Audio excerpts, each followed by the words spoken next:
Hello students, कैसे हो आप सब। आई होप कि आप सब बहुत मेहनत कर रहे होंगे, आपकी पढ़ाई बहुत अच्छी चल रही होगी। स्वागत है आपका एस्पिरेंट्स एकेडमी 24x7 में।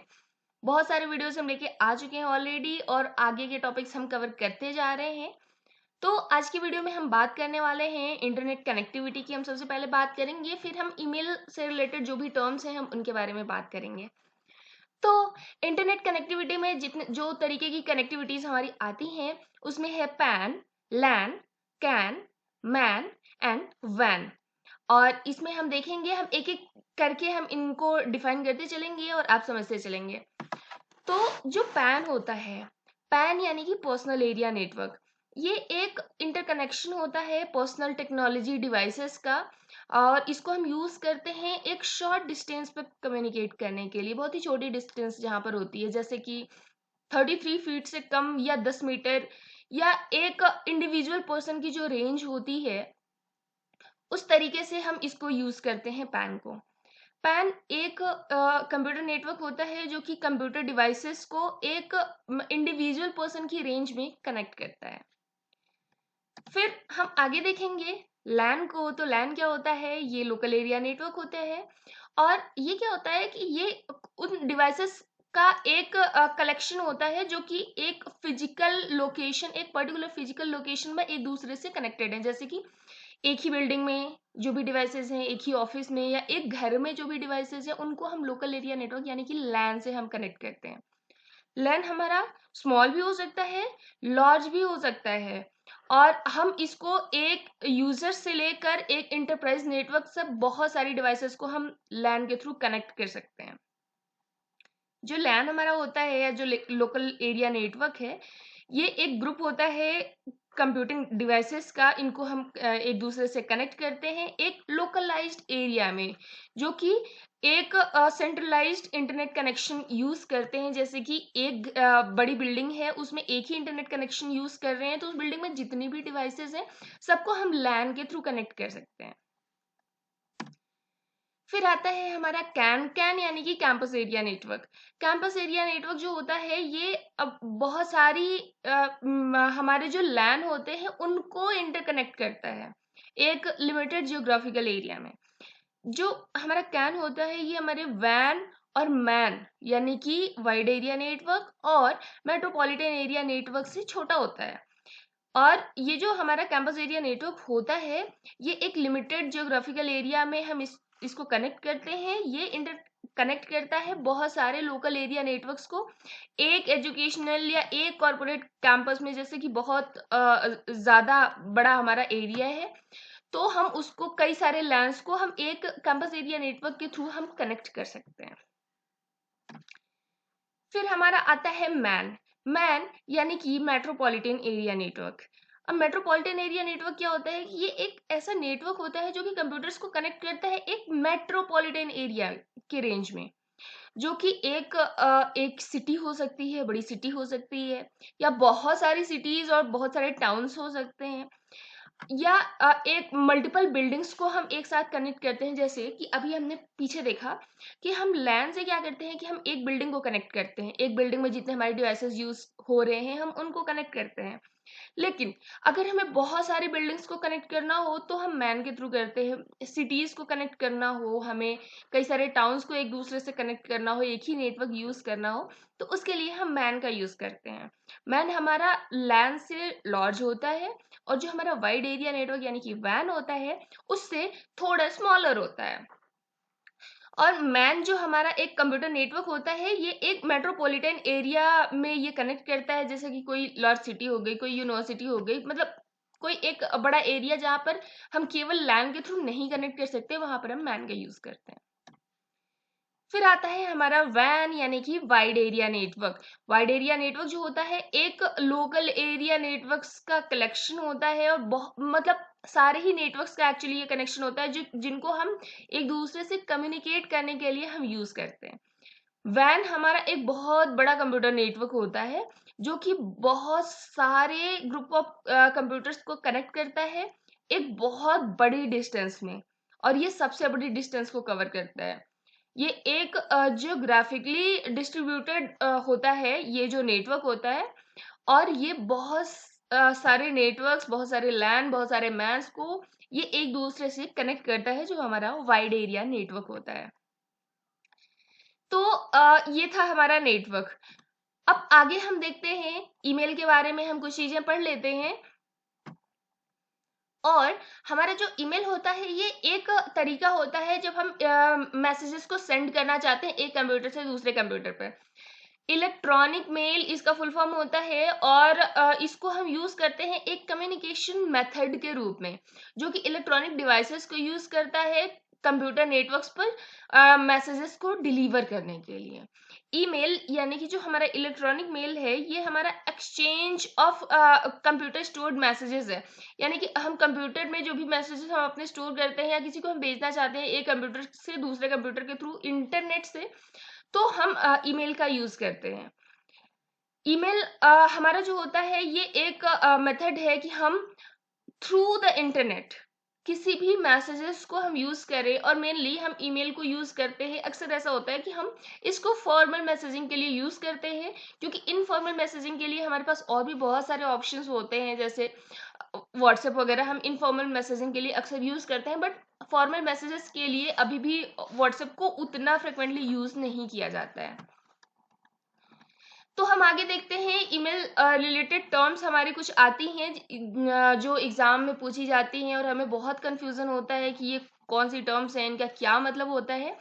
तो हम इनको देख लेते हैं आगे कि ये क्या क्या चीजें होती हैं। सबसे पहले हम देखेंगे SMTP, POP एंड IMAP के बारे में। तो जो हमारा SMTP होता है ये होता है सिंपल मेल ट्रांसफर प्रोटोकॉल। ध्यान से, simple mail transfer protocol, full form नहीं भूलना। ये क्या होता है, ये एक ईमेल प्रोटोकॉल होता है जो कि यूज होता है मैसेजेस को सेंड करने के लिए। एक ईमेल अकाउंट से जब हम मैसेज सेंड करते हैं इंटरनेट के थ्रू, तो हमारा SMTP यानी कि simple mail transfer protocol use होता है मैसेजेस को सेंड करने के लिए, ध्यान रखना। ओके, फिर हमारा आता है POP। POP का फुल फॉर्म होता है पोस्ट ऑफिस प्रोटोकॉल। POP यानी कि पोस्ट ऑफिस प्रोटोकॉल। और ये क्या होता है, एक POP अकाउंट जो हमारा होता है ये हमारे मैसेजेस को रिसीव करता है।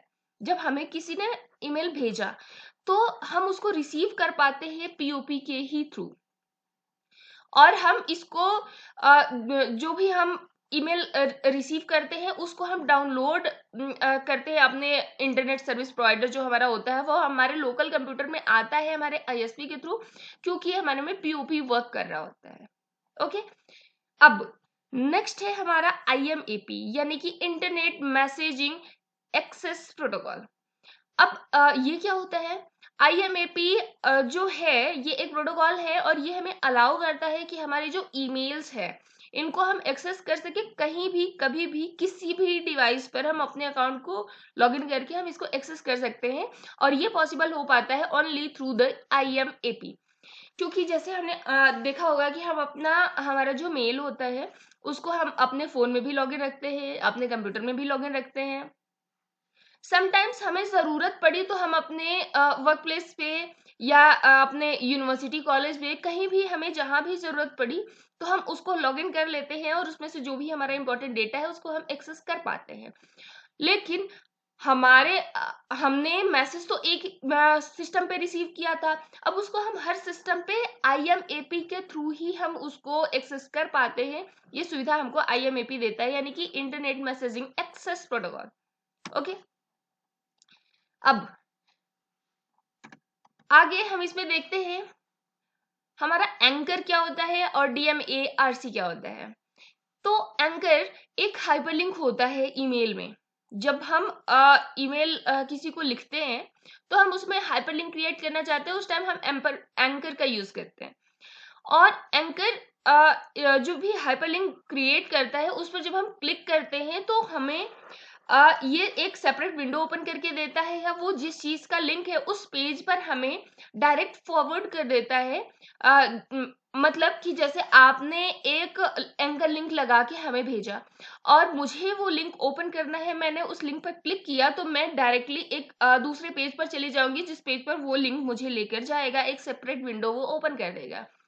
ये हमारा मेनली यूजफुल ज़्यादा होता है कि जब हम बहुत ही बड़े मैसेजेस लिखते हैं अपने ईमेल में।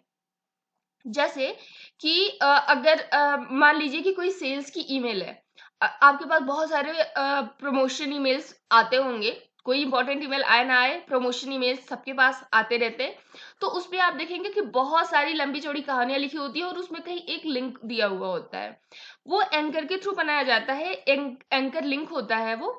तो वहां पर आप क्लिक करके वो चीज वो काम कर सकते हैं। या फिर मान लीजिए कि कहीं से आपको कोई मेल आया, कोई आपका इंपॉर्टेंट मेल आया, किसी यूनिवर्सिटी से आपको फीस सबमिट करने के लिए आया, तो वहां पे फीस सबमिशन का लिंक दिया हुआ होता है या अप्लाई करने के लिए लिंक दिया हुआ होता है। तो उसके थ्रू आप डायरेक्टली उस पेज पर चले जाते हैं। फिर हम आते हैं DMARC पर। DMARC हमारा क्या होता है? ये होता है domain based message authentication report and conformation. तो इसमें हम क्या देखते हैं कि ये हमारा हेल्प करता है मेल एडमिनिस्ट्रेटर्स को कि वो प्रिवेंट कर सके हैकर्स और अदर अटैकर्स को, कि हमारा जो ऑर्गेनाइजेशन है या हमारी जो डोमेन है उसको स्पूफिंग से बचाता है मेनली। ये क्या होता है? ये एक फ्री और ओपन टेक्निकल स्पेसिफिकेशन होता है जो कि यूज करता है ऑथेंटिकेट करने के लिए। हम इसको ऑथेंटिकेट करने के लिए यूज करते हैं एक ईमेल में by aligning SPF and DKIM mechanism. अब SPF एंड DKIM क्या होती है, इसको अभी हम आगे देखने वाले हैं। तो इस तरीके से ये ऑथेंटिकेशन के लिए हम मेनली DMARC का यूज करते हैं। ओके, अब आगे हम SPF एंड DKIM को देख लेते हैं। SPF हमारा होता है सेंडर पॉलिसी फ्रेमवर्क।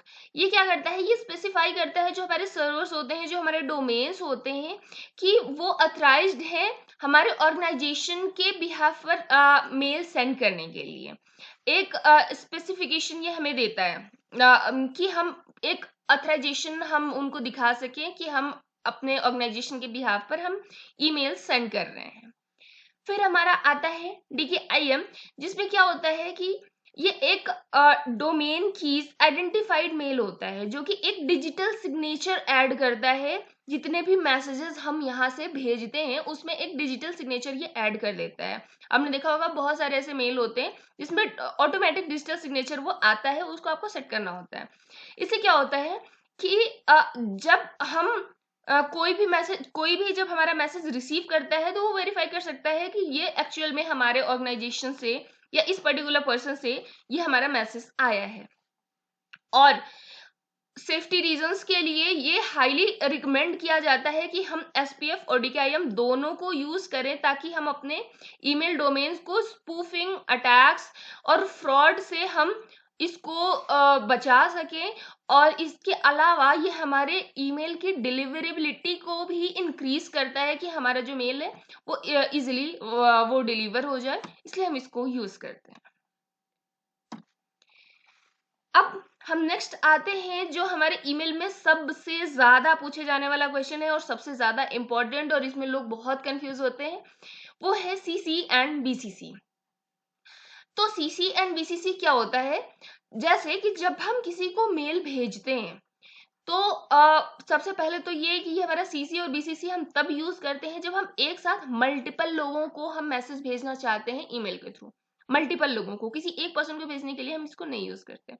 जब हम मल्टीपल लोगों को मैसेज भेजना चाहते हैं तो उसमें हमारे पास दो ऑप्शन होते हैं। पहला ये कि जैसे हम मल्टीपल लोगों को मैसेज भेज रहे हैं तो हम क्या चाहते हैं कि हमने जिन जिन लोगों को मैसेज भेजा, क्या वो सारे लोग एक दूसरे का नाम देख पाए, क्या वो सारे लोग देख पाए, चेक कर पाए कि किसको किसको मैसेज भेजा गया है। दूसरा, हम ये चाहते हैं कि हमने भेजा तो बहुत सारे लोगों को है, लेकिन किसी को पता ना चले कि हमने बहुत सारे लोगों को भेजा हुआ है, और वो एक दूसरे को ना देख पाए, उनके नाम ना देख पाए, उन्हें ना पता चले कि किसको किसको ये भेजा गया है। ठीक है, तो इन दोनों पर्पज से हम CC और BCC को यूज करते हैं। अब जो हमारा CC होता है वो कार्बन कॉपी होता है और जो BCC होता है वो ब्लाइंड कार्बन कॉपी होता है। जैसे कि एक हम कार्बन कॉपी को हम क्यों यूज करते हैं? ताकि हम उसके अलावा जो हमारी एक एडिशनल कॉपी मिलती है उसको हम किसी और को दे सकें या उसको हम रख पाए मेनली। तो जब हम किसी को कार्बन कॉपी हम जब भेजते हैं ईमेल में, तो जो उसकी लिस्ट होती है वो सब सारे रेसिपिएंट्स के लिए विजिबल होती है, हर कोई देख सकता है कि ये मेल किसको किसको भेजा गया है। ठीक है। दूसरा, जब हम बीसीसी की बात करते हैं तो ये उससे थोड़ा उल्टा होता है। इसमें क्या होता है कि जो सेंडर होता है, जैसे कि मैंने अगर 50 लोगों को मेल भेजा तो मैं 50 के नाम देख पाऊंगी, बट वो बाकी 50 जो लोग हैं वो आपस में एक दूसरे के नाम नहीं देख पाएंगे, क्योंकि मैंने उन सारे लोगों को बीसीसी में ऐड करके रखा हुआ है। ठीक है। तो हम क्या करते हैं कि जब हम किसी को पर्सनली हम उसको एड्रेस करना चाहते हैं तो हम बीसीसी यूज करते हैं, ताकि उसे ये लगे कि वो स्पेशली वो मैसेज उसके लिए भेजा गया है। और हम किसी को सीसी में ऐड करते हैं जब हम ये चाहते हैं कि हमने एक मैसेज फॉर्मेट बना दिया और वो हम सारे लोगों को भेज दें, हम उनको सिंपली सीसी में ऐड कर देते हैं और उसको ये पता चल जाता है कि ये जो मैसेज है पर्सनली मुझे नहीं भेजा गया है और ये मैसेज और भी बहुत सारे लोगों को भेजा गया है। ओके। अब हम आगे आते हैं, एक और छोटा सा इसमें टर्म है जिसे हम बोलते हैं ईमेल क्लाइंट। ईमेल क्लाइंट हमारा क्या होता है कि ये हमारा एक प्रोग्राम होता है जो कि हमारे कंप्यूटर पर होता है और ये हमें परमिशन देता है कि हम कोई भी मेल रिसीव कर सके या सेंड कर सके। मेनली ईमेल क्लाइंट हम इसे बोलते हैं, या ईमेल रीडर, या मैसेज यूजर एजेंट, या मेल यूजर एजेंट, ये सारे इसी के नाम होते हैं, ध्यान रखिएगा। तो ये हमारा एक कंप्यूटर प्रोग्राम होता है जिसे हम यूज करते हैं किसी भी यूजर के मेल को एक्सेस करने के लिए, मैनेज करने के लिए, और ये हमें मैसेजेस रिसीव करने सेंड करने की परमिशन देता है। ये हमारा ईमेल क्लाइंट होता है। तो आई होप कि ये सारी टर्म्स आपको समझ आई होंगी और आपके बहुत सारे डाउट्स क्लियर हुए होंगे। अगर आपको थोड़ा भी ये पसंद आया है, कुछ भी आपको नई जानकारी इसमें मिली है, तो प्लीज चैनल पर नए हो तो सब्सक्राइब कर देना। और अगर आपको जरूरी लगे, अगर आपको कोई भी ऐसा पर्सन दिखे जिसे फ्री मटेरियल की जरूरत है, जो कि पे नहीं कर सकता, तो उसको प्लीज रिकमेंड करना, शेयर जरूर करना। मिलते हैं नेक्स्ट वीडियो में, तब तक के लिए थैंक यू।